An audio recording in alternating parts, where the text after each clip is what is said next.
हाम्रो देशमा एउटा यस्तो पनि समय आयो जति बेला अनावश्यक ढङ्गले हिंसा प्रारम्भ भयो। हिंसै मचाउनु पर्ने कुनै कारण थिएन र त्यो हिंसा कुनै ठोस गन्तव्यमा पुग्नेवाला पनि थिएन। त्यो अलिक समय नेपाली जनताका लागि, देशका लागि त्रासदीपूर्ण र बुद्ध भूमि, शान्ति भूमि भनेर चिनिने ठाउँ अशान्तिको, अकारण अशान्तिको भूमिको रूपमा परिणत भएको थियो। त्यसको मारमा सबभन्दा अगाडि त सेना प्रहरी नै पर्यो। यसरी सेना प्रहरी मात्रै पर्यो।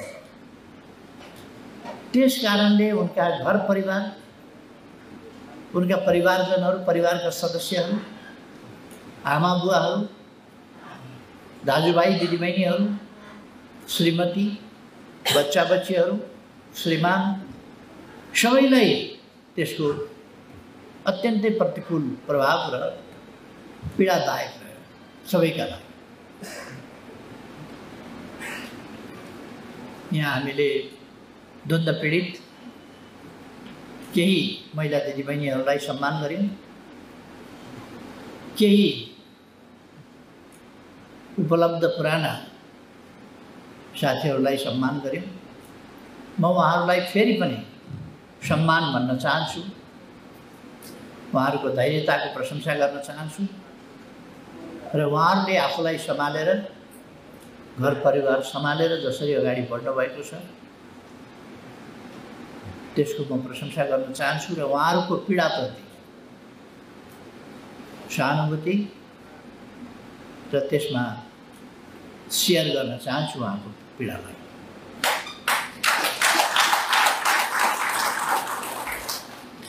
द्वन्द्व नहुनु पर्थ्यो, भयो। धेरै मेहनतका साथ हामीले उहाँहरूसँग संवाद गरेर, उहाँहरूलाई सम्झाएर यो बाटोबाट कहीँ पुगिनेवाला छैन भनेर र फेरि पनि प्राप्त गर्ने के हो, कसैका विचारका लागि मुख थुनेर तपाईँलाई साध्य हुन्न। गलत क्रियाकलाप रोक्न सकिन्छ तर विचार रोक्न सकिँदैन। विचार व्यक्त गर्ने कुरालाई समुचित ढङ्गले व्यक्त गर्नुपर्दछ। अश्लील, असामाजिक, गाली गलौज, अमर्यादित, समाजलाई ग्राह्य स्वीकार्य नहुने असभ्य भाषा, शैली, भावभङ्गी जस्ता कुराहरूको प्रयोग उपयुक्त हुँदैन। विचार व्यक्त गर्न पाइन्छ, सदैव खुल्ला छ। अनि फेरि प्रतिस्पर्धा गर्न पाइन्छ, जनताका बीचमा चाहिन्छ र द्वन्द्व सुरु हुनुभन्दा अगाडि नेकपा एमाले जितेर, चुनाव जितेर, चुनावको माध्यमबाट एकल सरकार बनाएर ऐतिहासिक कामहरू गरिसकेका छ। ती ऐतिहासिक कामहरूबाट त्रसित भएर अरूको अस्तित्व सङ्कटमा परेको महसुस गरेर अनेक तरिका अपनाएर नेकपा एमालेलाई त्यसबेला सरकारबाट विस्थापित गरिएको थियो।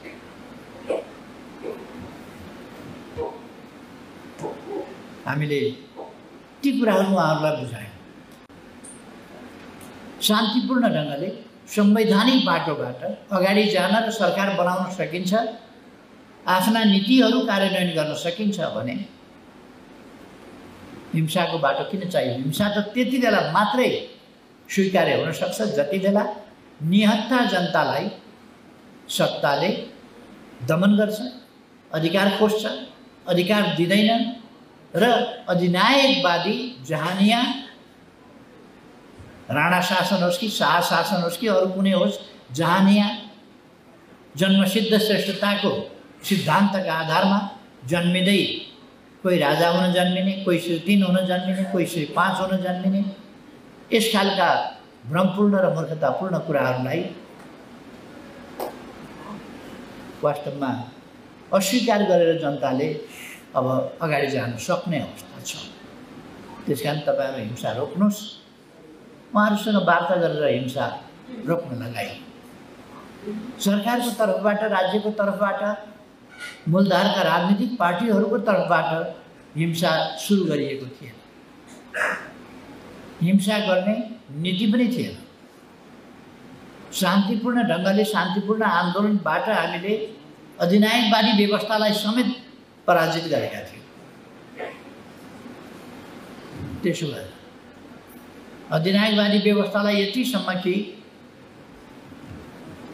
तत्कालीन राजा ज्ञानेन्द्र शाहले 58 सालपछि क्रमशः 61 साल माघ 19 गतेसम्म पुग्दा गरेको एकपछि अर्को तानाशाही कदमहरू, त्यसलाई पनि पराजित गरिएको थियो। त्यस्तो स्थितिमा द्वन्द्व कायम राख्नुपर्ने, हिंसा कायम राख्नुपर्ने कुनै आवश्यकता थिएन। शान्तिपूर्ण बाटोबाटै अगाडि बढ्न सकिन्छ र प्रतिक्रियावादी शक्तिहरूलाई पराजित गर्न सकिन्छ भन्ने कुरा स्थापित भइसकेको थियो। त्यसकारण हामी सैद्धान्तिक बहकाममा लहरको विषय बनाएर, भावनामा बगेर, आवेश उत्तेजनामा आएर हिंसाको बाटो अपनाउने होइन, शान्तिपूर्ण राजनीतिको मूलधारमा फर्किनुहोस् भनेर उहाँहरूलाई भन्यौँ। आज हामी त्यस शान्ति स्थापनाको अन्तिम किस्ता सत्य निरूपण तथा मेलमिलाप र बेपत्ता पारिएका व्यक्तिहरूको छानबिन जस्ता आयोगहरू निर्माण गर्ने प्रक्रियामा छौँ। यसमा ढिलाइ भएको छ। यो ढिलाइमा द्वन्द्व पीडितहरूको कुनै हात छैन। राजनीतिक कारणले नै यो ढिलाइ भएको छ। यस्तो नहुनु पर्थ्यो, फेरि पनि ढिलाइ भएको छ। अब ढिलाइ नगर्ने त्यो एउटा प्रयास हाम्रो तर्फबाट हामीले जारी राखेका छौँ र मैले विश्वास लिएको छु हामी त्यस प्रयासलाई सफल बनाउन सक्छौँ। हामीले बुझेका छौँ पीडा के हो। हामी आफै पनि कहिले जेल, कहिले जेल, कहिले भूमिगत विभिन्न प्रकारका अप्ठ्याराहरू, हाम्रा साथीहरू मारिएको कुराहरू हामीले देखेका छौँ। यी सबै कुरा देखेर भोगेर आएका छौँ। पीडा कस्तो हुन्छ हामीले थाहा पाएका छौँ। आफै नमारिए पनि हाम्रा नजिकका साथीहरू हाम्रा आँखा अगाडि मारिएका हामीले देखेका छौँ। उहाँहरूको पारिवारिक स्थिति, उहाँहरूको परिवारले भोग्नु परेका पीडा, ती कुरा पनि हामीले देखेका भोगेका छौँ। त्यसकारण द्वन्द्व पीडित दाजुभाइ दिदीबहिनीहरूलाई म भन्न चाहन्छु, शान्ति प्रक्रियालाई अन्तिम रूप दिँदा वा सत्य निरूपण तथा मेलमिलाप आयोग गर्दा, आयोगले काम गरेर निष्कर्ष निकालेर यसलाई अन्तिम निष्कर्षमा पुर्याउँदा पीडितहरूलाई न्याय दिएर, यो ट्रान्जिसनल जस्टिसको समय भनिन्छ यसलाई, यो सङ्क्रमणकालीन न्यायको समय भनिन्छ। सङ्क्रमणकालीन या अन्त्यकालीन यो द्वन्द्वको अन्त्य गर्ने समयको कुनै पीडा दिने होइन, न्याय दिने कुरा हो। यो सङ्क्रमणकालीन न्यायको कुरा हो। त्यसकारण तपाईँहरूलाई न्याय दिनका लागि यी आयोगहरू बन्ने र तपाईँहरूलाई न्याय दिन्छ। म तपाईँहरू यहाँ उपस्थित र देशभरि रहेका द्वन्द्व पीडितहरूलाई भन्न चाहन्छु, द्वन्द्व पीडितहरूलाई अर्थात् पीडितलाई न्याय दिने यो नै उद्देश्य। अहिलेका आयोगहरूको न्याय दिनका लागि नै यी कामहरू हुने गरेका छन् र न्याय दिइन्छ। यस सम्बन्धमा परिपूरणका प्रश्नहरू वा अरू प्रश्नहरू केही दिन अगाडि मात्रै यहाँ द्वन्द्वकै सम्बन्धमा आयोजित एउटा कार्यक्रममा मैले भनेको थिएँ, एभरेस्ट होटलमा आयोजित कार्यक्रममा, कि अमानवीय चरम अपराधहरू, त्यस्ता अपराधहरू, जघन्य अपराधहरू, त्यस्ता कुरालाई छुट हुँदैन, त्यस्तालाई माफी दिन सकिँदैन। त्यस्तो कुराहरूको सन्दर्भमा कारबाहीको विषय हुन्छ र अरू कुराहरू जो माफी दिन सकिने खालका छन् त्यसमा माफी दिने मेलमिलाप गर्ने बाटो हुन सक्दछ र पीडितहरूलाई परिपूरण जस्ता कुराहरूबाट सम्बोधन गर्ने कुराहरू पनि हुनेछन्।